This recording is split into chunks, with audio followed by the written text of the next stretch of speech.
자, 신약 성경 첫 번째 책 마태복음으로 넘어가도록 하겠습니다. 마태복음 1장 1절에서 6절까지 그리고 16절, 17절 이렇게 두 부분을 보도록 하겠습니다. 신약 성경의 첫 번째 페이지 마태복음 1장 1절에서 6절, 16절, 17절 이렇게 두 부분을 보도록 하겠습니다. 먼저 1절에서 6절까지를 읽도록 하겠습니다. 시작. 아브라함과 다윗의 자손 예수 그리스도의 계보라. 아브라함이 이삭을 낳고 이삭은 야곱을 낳고 야곱은 유다와 그의 형제들을 낳고 유다는 다말에게서 베레스와 세라를 낳고 베레스는 헤스론을 낳고 헤스론은 람을 낳고 람은 아미나답을 낳고 아미나답은 나손을 낳고 나손은 살몬을 낳고 살몬은 라합에게서 보아스를 낳고 보아스는 룻에게서 오벳을 낳고 오벳은 이새를 낳고 이새는 다윗 왕을 낳으니라. 다윗은 우리아의 아내에게서 솔로몬을 낳고 16절과 17절까지의 말씀 같이 또 읽습니다. 시작. 야곱은 마리아의 남편 요셉을 낳았으니 마리아에게서 그리스도라 칭하는 예수가 나시니라. 그런즉 모든 대수가 아브라함부터 다윗까지 14대요. 다윗부터 바벨론으로 사로잡혀 갈 때까지 14대요. 바벨론으로 사로잡혀 간 후부터 그리스도까지 14대더라. 하나님의 말씀입니다. 아멘. 자, 동물들도요. 족보가 있는 동물들은 값이 다릅니다. 가치가 다르죠. 네. 자, 신약 성경 구약과 신약을 연결하는 첫 번째 책이 이제 마태복음인데 이 마태복음의 첫 부분이 족보로 시작을 해요. 아주 특별한 의미가 있습니다. 이 마태복음은 세리였던 마태가 예수님의 제자가 된 후에 완전히 그 삶이 바뀌죠. 그리고 이제 예수님의 일생을 이제 복음서로 기록을 해서 남겼는데 이 마태가 쓴 이 복음서는 누굴 대상으로 하고 있냐면 유대인들, 그것도 아주 정통 유대인들, 구약 성경을 잘 알고 있는 유대인들을 향해서 이 복음서를 썼어요. 그리고 바로 예수님께서 우리가 그토록 기다려왔던 우리 유대인들이 그토록 기다려왔던 우리의 왕이시다. 우리의 메시아이시다. 그것을 마태는 유대인들에게 이 복음서를 통해서 증명하려 했습니다. 그래서 마태복음을 보면 어떤 말이 자주 등장을 하냐면 말씀을 이루려 하심이라. 그러니까 구약 성경이 가장 많이 인용된 그 복음서가 마태복음이에요. 그러니까 유대인들이 구약 성경에 대해서 잘 알고 있기 때문에 구약 성경에 기록된 그 말씀이 예수님을 통해서 이루어졌다. 예수님을 통해서 실현되었다. 그것을 마태는 계속해서 알려주고 있습니다. 특별히 유대인들이 족보에 대해서 아주 족보를 중요하게 생각을 하죠. 1절도 보시면 아브라함과 다윗의 자손 예수 그리스도의 계보라. 처음부터 이 족보를 유대인들에게 제시하면서 예수님이 우리가 기다려온 그 메시아다 하는 것을 나타내려 하고 있어요. 그런데 이 예수님의 족보에는 몇 가지 특징이 있어요. 족보가 14시란 단위로 이렇게 끊어져 있죠. 그래서 우리가 읽은 16절에 보시면 17절 그런즉 모든 대수가 14대, 14대, 14대 이렇게 총 42대로 되어 있다. 사실 여기에 기록이 안 된 왕의 이름도 있거든요. 그리고 42대로 되어 있다고 하지만 이걸 또 하나하나 세본 분이 계세요. 다 세보면요 42명이 아니에요. 41명이에요. 41명인데도 마태는 42명이다. 이렇게 14시라는 숫자에 아주 집착하고 있어요. 그건 아주 특별한 이유가 있습니다. 일단 14은 유대인들이 중요하게 생각하는 7이라는 완전수가 두 번 더해졌죠. 그것이 14이에요. 근데 그보다 더 중요한 의미는 뭐냐면 바로 게마트리아라는 그 기법이 있어요. 그것은 알파벳과 숫자를 대응을 시킵니다. 예를 들어서 영어의 A는 1, B는 2, C는 3 이런 식으로 숫자를 지정을 해주는 거예요. 그래서 히브리어에 22개의 글자가 있는데 그 22개의 글자마다 다 숫자가 있습니다. 해당되는 숫자가 있는데 다윗이라는 말은요. 히브리어는 특징이 뭐냐면 모음을 적지 않죠. 그래서 다윗이라는 글자를 어떻게 표시하냐면 예를 들어서 영어로 쓰면 D, V, D 이렇게 쓰고 읽을 때 다윗 이렇게 읽는 거예요. 근데 이 D하고 V에 해당되는 그 숫자가 있는 거죠. D는 4고요. V는 히브리어로는 6이에요. 그래서 요 다윗을 DVD로 적었을 때 이 숫자를 다 더하면 4 더하기 6 더하기 4. 그럼 14이 되는 거예요. 그래서 이 14이라는 숫자를 기준으로 이 족보를 정리했다는 것은 다윗에 대한 유대인들의 생각이 어떻다 하는 걸 알 수 있죠. 특별히 메시아는 유대인들이 믿기에 누구의 후손으로 옵니까? 다윗의 후손으로 오죠. 사무엘 상서에 보면 하나님께서 다윗과 언약을 맺어 주세요. 보통의 성경의 언약은 다 쌍무적인 언약입니다. 한쪽만 언약을 지키는 것이 아니고 양쪽이 같이 지켜야 돼요. 그것을 쌍무 언약이라고 하는데 A도 이 언약을 지키기 위해서 최선을 다하고 B도 이 언약을 지키기 위해서 최선을 다해요. 예를 들어 시내산 언약 같은 것도 너희가 내 이름을 공경하고 내 율법을 잘 지키면 내가 너희에게 복을 주리라. 이것도 쌍무 언약이거든요. 근데 다윗에게 주신 언약은 일방적인 언약이었어요. 내가 너의 후손을 내 왕위가 영원히 지속되게 하리라. 내 후손을 통해서 메시아를 보내리라. 이것은 하나님의 일방적인 언약이셨거든요. 그 일방적인 언약이 이제 마태복음에 성취가 된 모습이 나타나는 것이죠. 자, 그래서 다윗이라는 이름이 숫자로 14에 해당이 되기 때문에 또 유대인들은 그것을 아주 잘 알고 있었거든요. 그래서 마태는 그 예수님의 족보를 정리할 때 일부러 14이라는 숫자를 강조해서 이렇게 정리를 한 거예요. 이것을 보면은 유대인들은 14? 다윗과 관련이 있네. 그러면 예수님이 다윗과 관련이 있으신 메시아야? 이렇게 이제 생각을 하게 되는 거죠.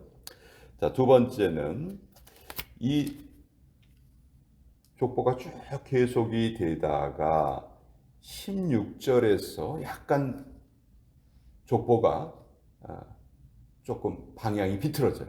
무슨 얘기냐면 그 전까지 계속 그 남자들 이름이 쭉쭉쭉쭉 나오다가 그 관역 여성의 이름이 나오지만 그 여성의 이름 앞에는 반드시 남성의 이름이 나오거든요. 누가 누구를 통해서 누구를 낳았다. 그러니까 이 남자 위주의 족보예요.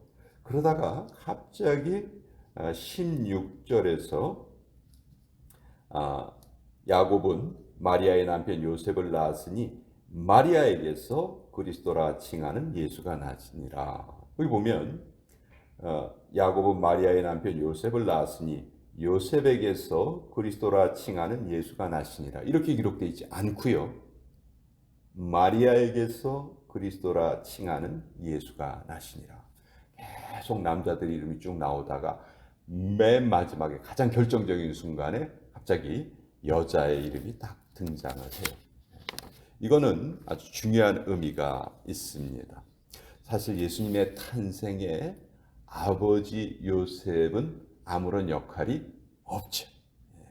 왜냐하면 예수님은 성령으로 잉태하셔서 마리아의 몸을 빌어서 태어나셨기 때문에 요셉의 역할이 하나도 없는 거예요. 그래서 예수님의 족보에 이 마리아의 이름이 딱 들어가 있는 것은 예수님은 인간의 혈통뿐만이 아니고 하나님의 특별하신 섭리에 의해서 이 땅에 오신 분이시다. 그러니까 예수님의 족보를 보면은 육적인 면, 조상들 남자들의 이름이 쭉 기록되어 있는 육적인 면도 기록되어 있고 또 마리아를 통해서 태어나셨다 하는 영적인 면도 함께 기록이 되어 있는 거죠. 그러니까 이 예수님의 족보는 한마디로 말해서 예수님은 완전한 인간이시며 완전한 하나님이시다. 예수님은 인간이시면서도 하나님이시다 하는 그 우리가 잘 알고 있는 그 사상이 바로 여기에도 이 족보에도 잘 나타나 있는 거예요. 그리고 우리가 읽은 앞부분에 보면 4명의 여성의 이름이 등장을 합니다. 아까 유대인들이 그 남성 위주의 그런 아주 보수적인 사회였는데 그 간혹 그 여성들의 이름이 구약 성경에 나오기도 하지만 대부분은 남성 위주로 이렇게 역사가 기록이 되고 여성들의 이름은 별로 이렇게 밝히지 않고 그렇거든요. 그런데 유대인들이 그 마태가 이 예수님의 족보를 기록을 하면서 여기에 4명의 여성의 이름을 기록했다는 것은 이건 결코 일반적인 일이 아닙니다. 아주 특별한 일이다. 게다가 이 4명의 여성들은요, 다 좀 스토리를 가지고 있어요. 3절에 보면 유다는 다말에게서 베레스와 세라를 낳았다. 근데 유다와 다말의 관계는 시아버지와 며느리의 관계예요. 원래 다말이 유다의 첫 아들과 결혼을 했죠. 근데 죽었어요. 그럼 둘째가 이제 그 형수와 또 결혼을 하게 됩니다. 근데 둘째도 또 죽었어요. 세 번째 아들이 있었는데 그 아버지 유다가 이 세 번째 아들을 주려고 하질 않습니다. 왜? 두 아들이 계속 죽었기 때문에 이 세 번째 아들도 죽으면 안 되겠다. 그래서 막내가 클 때까지 기다려라. 이렇게 얘기를 해놓고서는 그 약속을 지키지를 않죠. 근데 이 다말이라는 여성은 반드시 내가 이 가정의 계보를 이어나가야 되겠다 하는 그런 생각이 있었기 때문에 그 창녀로 가장을 하고 시아버지와 관계를 맺어요. 그래서 이제 쌍둥이를 낳는데 사실 그 이야기가 다말의 이야기가 여기에 나와 있고 또 5절에 보면 살몬은 라합에게서 보아스를 낳았다. 라합하면 우리 잘 알죠. 여리고성의 기생이었단 말이에요. 직업이 별로 이렇게 권장할 만한 그런 직업을 가지고 있는 여성은 아니었어요. 그럼에도 불구하고 이 라합의 이름이 여기에 나와 있어요. 또 5절 뒷부분에 보면 보아스는 룻에게서 오벳을 낳았다. 룻은 우리가 잘 아는 것처럼 모압 여성이죠. 유대인들은 이방인들을 뭐로 취급을 했어요? 개와 같이 취급을 했어요. 이방인들의 인간 취급을 안 했단 말이죠. 근데 그런 그 룻의 이름이 여기 예수님의 족보에 당당히 올라가 있어요. 그리고 뭐 우리가 잘 아는 6절에 나오는 밧세바 이야기. 여기 보면 분명히 다윗은 밧세바에게서 솔로몬을 낳고 이렇게 기록되어 있지 않아요. 다윗은 우리아의 아내에게서 솔로몬을 낳았다. 그러니까 밧세바가 우리아의 아내였다는 것을 딱 나타내고 있죠. 그러니까 다윗이 큰 범죄를 저지른 거죠. 남의 아내를 빼앗아 가지고 자녀를 계속 낳았으니까 이건 뭐 절대로 좋은 일이 아니죠. 자, 그런데 마태가 예수님의 족보를 기록을 하면서 족보는 특별히 보통은 족보를 기록할 때 좋은 것은 이렇게 많이 드러내고 안 좋은 일은 좀 감추고 기록하지 않고 그게 이제 족보를 기록하는 일반적인 방식인데 마태는 예수님의 족보를 기록하면서 이렇게 조금 부끄럽게 생각되는 이야기들을 가진 여성들을 다 전면에 다 드러냈습니다. 자, 이것은 무엇을 의미하냐면요. 자, 이들이 예수님의 족보를 더럽혔나? 우리가 그렇게 생각할 수도 있는데 아니죠. 그런 건 아니에요. 물론 과거에 어떤 허물이 있긴 있었어요. 그렇지만 모두 다 하나님 앞에 돌아와서 변화받고 완전히 새로운 사람이 되었던 사람들. 그러니까 우리 인간의 허물은 사실 하나님 앞에 중요한 것이 아니에요. 그것은 모두 다 하나님의 은혜로 용서받을 수 있다는 것이죠. 하나님이 정하신 그 방법을 우리가 그대로 순종하기만 하면, 하나님께서 예수님을 이 땅에 보내주시고 그 예수님을 통해서 우리의 죄를 해결해 주시겠다는 그 하나님의 그 뜻에 우리가 순종하기만 하면 우리의 모든 과거는 다 용서될 수 있다 하는 것을 여기에 이 4명의 여성들을 통해서도 우리에게 보여주시는 거예요. 과거가 중요한 게 아니고, 출신이 중요한 것이 아니고, 배경이 중요한 것이 아니고, 어떤 허물과 어떤 잘못도 예수님에 의해서 다 용서받을 수 있다 하는 것을 예수님의 족보를 통해서도 우리가 알 수가 있는 것이죠. 또 예수님의 족보가 이렇게 아주 자세하게 기록된 것은 예수님이 결코 허구의 인물이 아니라는 거예요.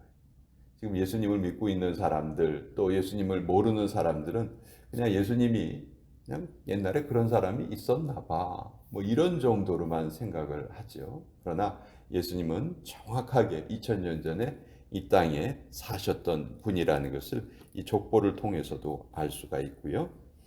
또 창세기에도 아담의 족보가 나오지만 아담의 족보와 이 마태복음의 예수님의 족보의 결정적인 차이는 그 단어에 있는데요. 창세기에 보면은 아담이 누구를 낳고 죽고, 또 그 다음에 누구를 낳고 죽고, 그 다음에 누구를 낳고 죽고, 계속 죽고 사망의 복음이에요.